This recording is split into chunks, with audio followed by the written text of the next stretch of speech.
balita na tayo. Balikan natin para sa balita, para sa detalye. Alvin Baltazar. Alvin.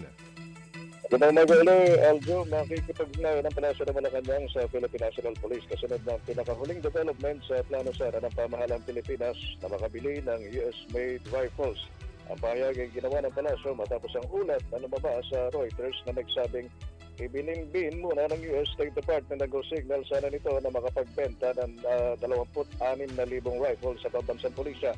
Ayon kay Presidential Communications Office Secretary Martin Andanar, kanyang kakausapin ng PNP tungkol dito at mula doon ay malaman din ang susunod na hakbang kasunod ng mga huling development. Sabi pa ni Secretary Andanar, ang issue kung tutusin ay sa pagitan lang ng US State Department at US Senator Ben Cardin na una nang nagpahayag ng pag-aalinlangan sa kung dapat bang magbenta ang Amerika ng kanilang mga armas at ito'y dahil na rin sa issue ng human rights violation. Sa harap nito ay pinahayag ng Palace official at tiyak namang may mabibilang pang iba ang pamahalaan ng nabanggit na armas. Para sa Radyo Vision, Media ng Bayan, Alvin Baltasar. Salamat, Alvin Baltazar.